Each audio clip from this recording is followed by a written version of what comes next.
Hi friends, this is Isaiah, my brother Orion. We're here today to talk about the illusion of manhood and the golden opportunity of fatherhood. Something near and dear to our hearts as young fathers and men. Something we want to share with the world that we think is hopefully going to add value to you and your life today. Yeah, absolutely. So welcome, Orion. Thank you. First time we've gotten a chance to talk on camera. This is exciting for us. Mm-hmm. So we were talking about just the full potential that fatherhood offers us as men in terms of developing ourselves and offering our children the best and therefore the world the best.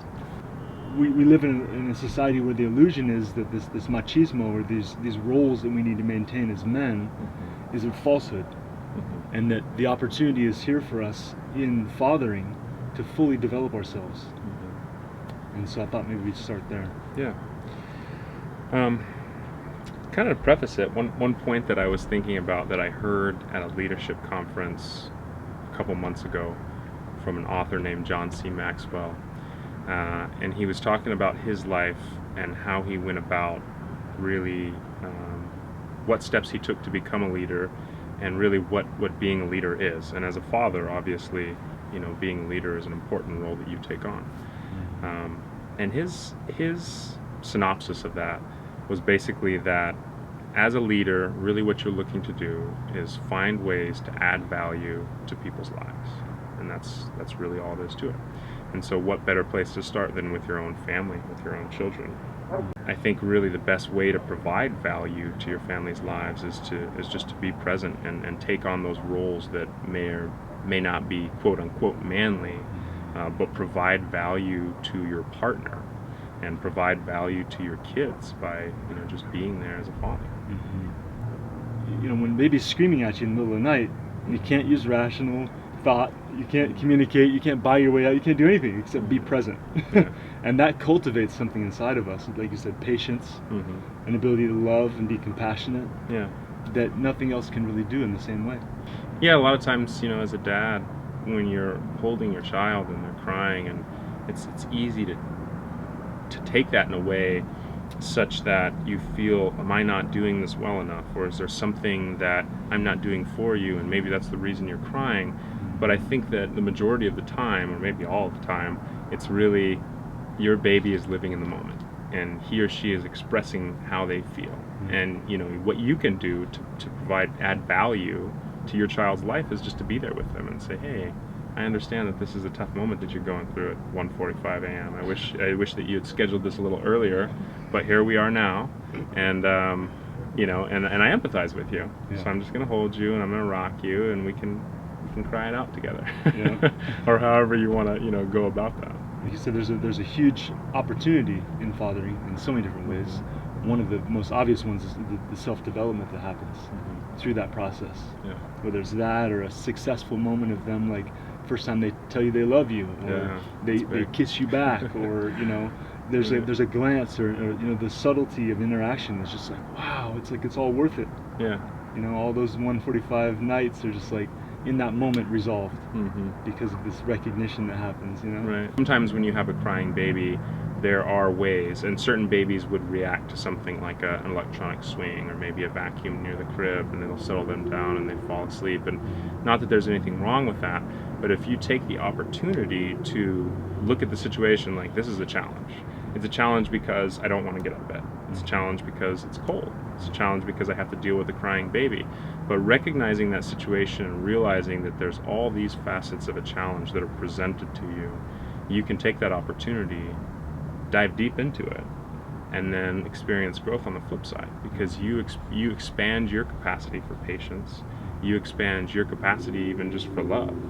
And I think that what that does is, it models to your kids, and it also gives them kind of a blueprint as to how they can approach stressful situations. And as a baby, maybe they're not going to pick up on that, but if you're doing that while they're a baby, and while they're a toddler, and while they're a young child, and while they're an 8-year-old, a 9-year-old, and you're able to maintain that, I think it's just going to become very natural for them.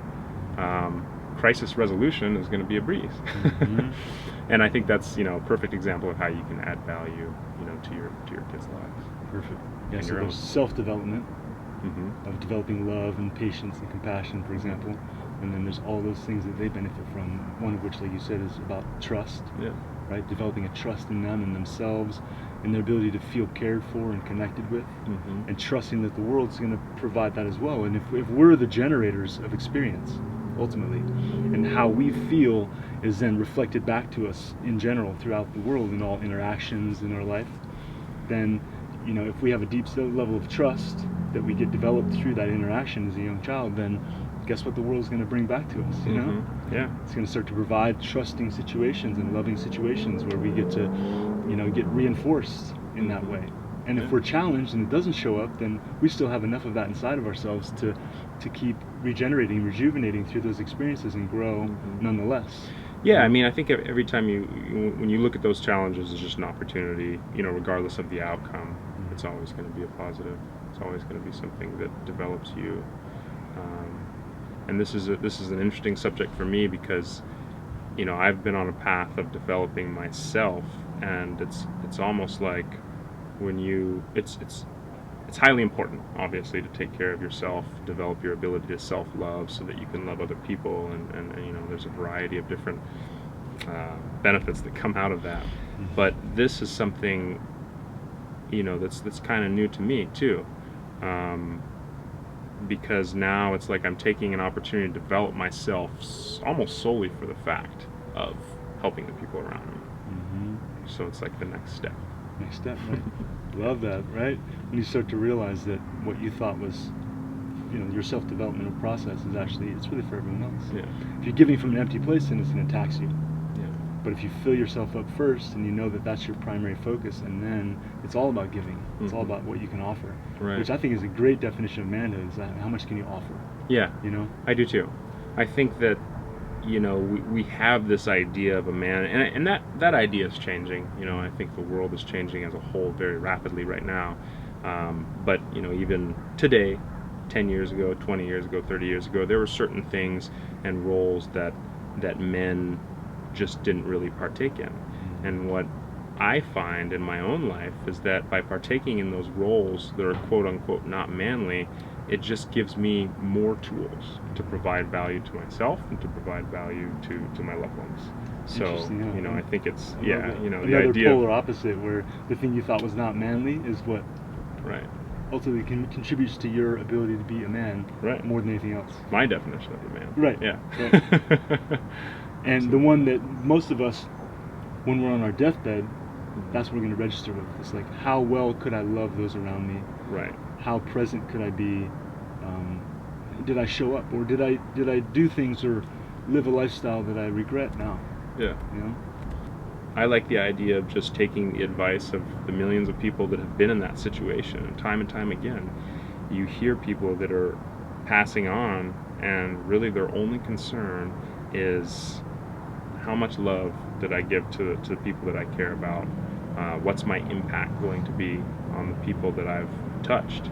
And maybe a few other small things, but really I think those are the main areas. So it's like developing yourself as a father gives you the chance to leave a lasting legacy, not only on your family, but I think to the people that are listening, that know what little things can create ripples and have larger effects in the world, can understand that doing these types of things and providing just little bits of value may seem like it's only affecting your family, but really it's not. It's affecting the whole world. And I think that the more men that can be vulnerable with themselves and understand that they have an opportunity to provide value to the lives of other people, that's going to develop the world that we want to see. The role as father, as provider, is essential and really important. I think it's a really important role to play, to be the ultimate provider in a way. There's a lot of historical negative aspects of what that means to provide, and all the deficit that's involved in just being a provider. Then you don't have to really show up in all these other really intimate and important ways, or communication, or sharing and expressing love, and being conscious about how you act and how you emote and relate, and how that affects your woman and your child, for example. So like redefining what it is, what are you providing? What's the quality of provision that you're offering? something that I think that needs to be looked at and Mhm. thought about by everyone. Yeah, that's pretty well put. I mean, men are looked at as the providers of money, the providers of safety, the providers of, a home. Um, but but oftentimes men aren't necessarily looked at as a provider of love or a provider of support. And I mean not physical and financial support, but emotional support. And I think that what's the harm in developing yourself more roundly? What's the harm in being able to provide on all fronts? Because as you put yourself through these experiences, it will become natural. We're creatures of habit. It will become natural for you to add value and to provide support on all these different levels, and not necessarily look at it as being taxing or being overwhelming. That's just a mindset. The way I look at it is the more tools I can add to my bag and the more levels of support that I can provide, I mean, just the better man I'm going to be. And I never look at it as like there's a quota as to how much I can provide. I just want to keep growing and keep providing more. Yeah.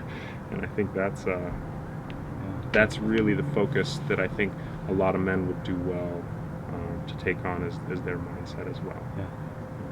And one transition I see men make a lot too is that younger years where they're in a process of armoring, it's really necessary and essential depending on your environment, especially. Like, you got to armor yourself, or we choose to, which is a hardening process, which feels like strength at first and then eventually becomes weakness. right. And so, how we armor, and in all the men I see, they go through that phase of armoring, and then when they start to have a family or get in love, just being in love alone, starts softening that armor, and they start showing up in a really different way. So deepening our ability to be vulnerable, to be soft. I mean, communication is the most important thing we can devote ourselves to, I think, as much as anything else, because like everything stems from that. In terms of, if there's think of if you could take something else away from a relationship between father and child or husband and wife, what would be more essential?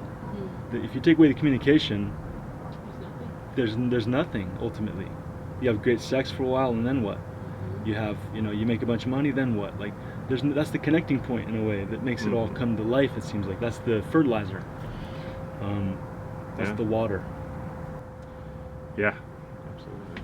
What about communication? I think just to be vulnerable with myself, the biggest problem that I have in communicating effectively with my partner is just falling back on that old pattern of not admitting when I'm wrong, or not just owning up to the fact that I said something silly or something hurtful right there in that moment.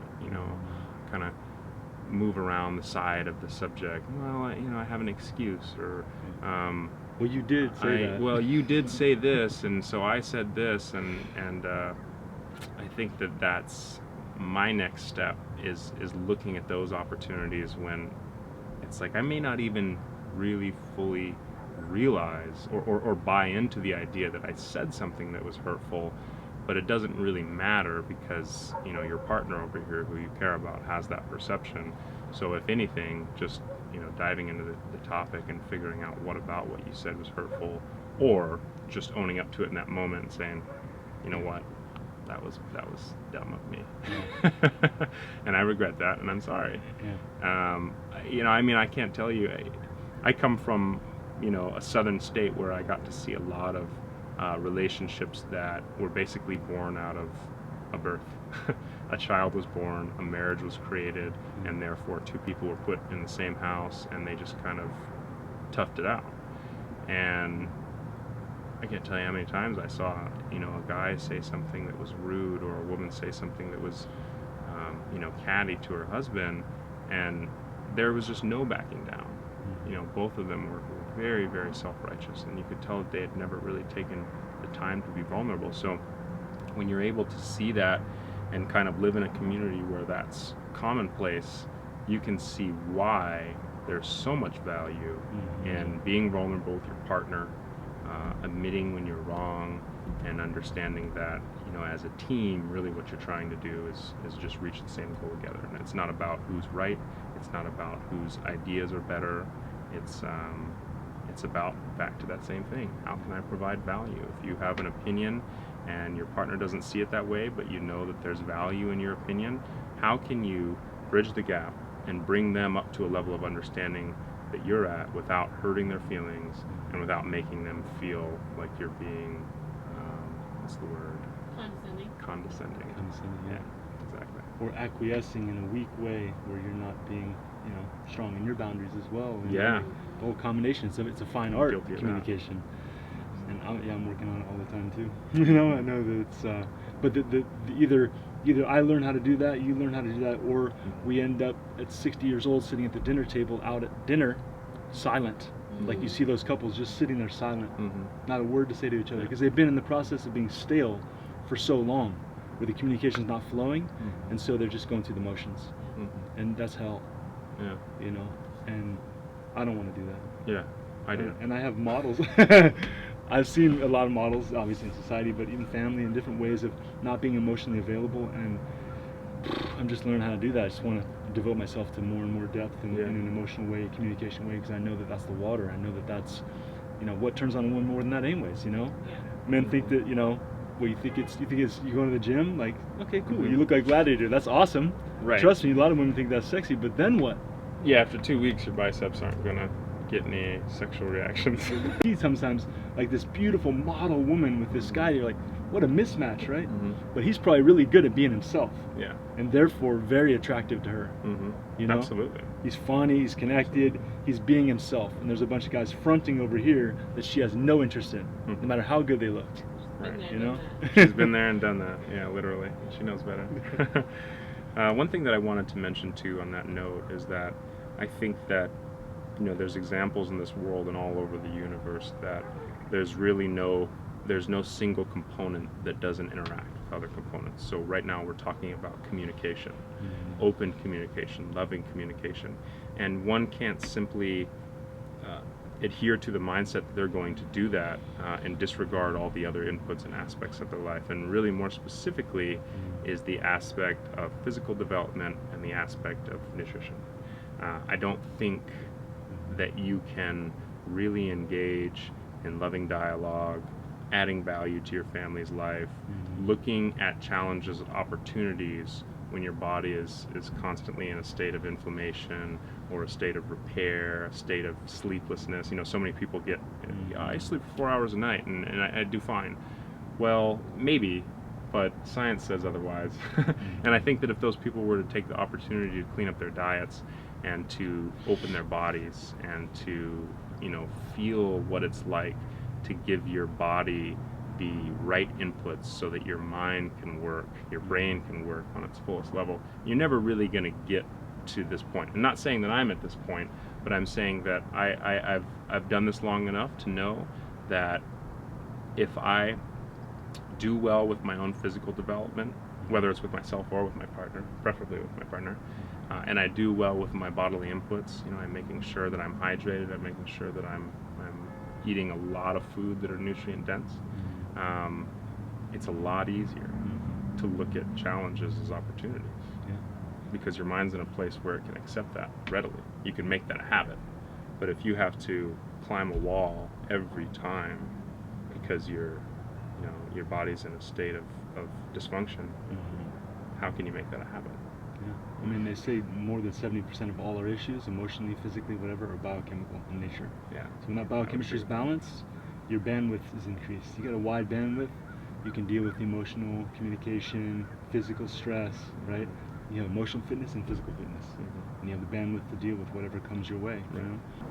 So moving forward, I would suggest that those of you who want to take what you've heard today and put it into action, the next time you find yourself in a moment with your partner where you're feeling unheard or you're feeling frustrated, or the next time you're in a moment with your baby or your child and you're feeling frustrated because of X, Y, or Z, just try to, consciously in your mind think about this as an opportunity and say it to yourself. Here's my opportunity.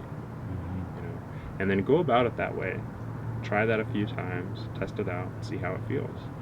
And you may find that by turning these challenges into opportunities, you're able to better address them. But then on a grander scale, it's going to translate into your life where you start to just look at challenges as opportunities, whether it be in business, whether it be in relationships, in the gym, when you're on that last rep and you really want to put the weight down, but you think to yourself, here's an opportunity. It's an opportunity for growth. And that's really the best gift we can give ourselves and our families, is to grow ourselves. I love that. The real successful people that I know, they recognize that. Yeah. They recognize that, and they're able to just really embrace it in the moment. The bigger the challenge, the bigger the opportunity, and they're totally game for Yeah, it. some people get turned on. They love it. They're like, oh, this is going to be big good. challenge. I'm nervous. I'm freaked out. I'm broke. Something. They're like, this is going to be good. You know? And own it. Yeah, and the more times And, you do it, the more it becomes a habit, and the more times you're successful at it, the bigger challenges that you want to take on. And I think that's ultimately how people become successful, by putting themselves in the fire and turning challenges into opportunities. I love that. That's the warrior mentality. It's good. Yeah. Okay, another thing also that I bring up in that same moment of when that challenge rises up, it's kind of like pain in your body. When you experience pain, your body's telling you specifically what it needs. It's giving you a direct signal, you know? So in the same way, when that discomfort arises in a relationship, it's signaling that there's communication that needs to happen. Right. Ultimately, one way or another. It could be subtle, it could be touch, it could be verbal, but that's what it's signaling to us every time. So what I like to do and what I'm learning to do, and it's so amazing, it's so simple, but just rewriting. It's like something that's said or done that doesn't feel good to you or your partner. As soon as you recognize it, you go, okay, you know, that could have been done differently, and luckily you can, you know? Do you voice that to your partner? Yeah. You say, okay, you know, I say, Amber, you know, that didn't go very well. I know it didn't sit well with you. It doesn't feel good, and I'd like to clear the space, so can we rewrite that? And so we just rewind to the moment when it started, when something went off a little bit, and then I say, emote, express what I really wanted to, what I know would have been better, or she does, and then we're able to let go of it. Yeah. And you could do it for something that just happened. You could do something that happened 2 years ago, 5 years ago, 10 years ago. You remember when that happened? Let's rewrite that. Because in a sense, the subconscious mind doesn't know the difference. It's like when people visualize sportsmen or whatever, they visualize the game, the nervous system doesn't know, the subconscious mind doesn't know the difference between the visualization and the game. So it primes them for success. So we go back and we rewrite it, and we primed for more connection. So it's really simple, but it's amazing. It's something that I love practicing. Yeah. That I suggest that you guys practice as well. Yeah. Simple but effective. A lot of times I think just getting into issues, even as simple as it may seem, you know, and these kind of things translate to all different facets of life. But just putting yourself in the moment, applying yourself, putting in a little bit of work, huge results. So thank you for sitting in, Orion. It's really been a pleasure to sit with you. Yeah, you too. Love you. Love you.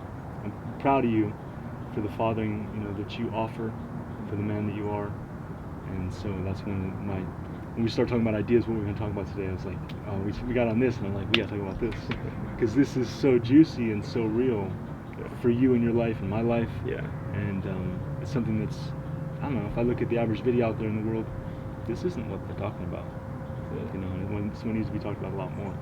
Yeah. It's why, you know, look at the president, look at these people that are running the country, that are running big business, you know, they're missing this entirely. Yeah. Or they wouldn't be acting that way, because they've been developed. They would have developed this part of themselves that connected them with their partner, their children, the world, and they would make different decisions. Right. So obviously they're totally devoid and deficient of this quality. Right. You know? Yeah. And that being said, you know, I'm sure there's people who are listening that are in this process and may have advice to lend.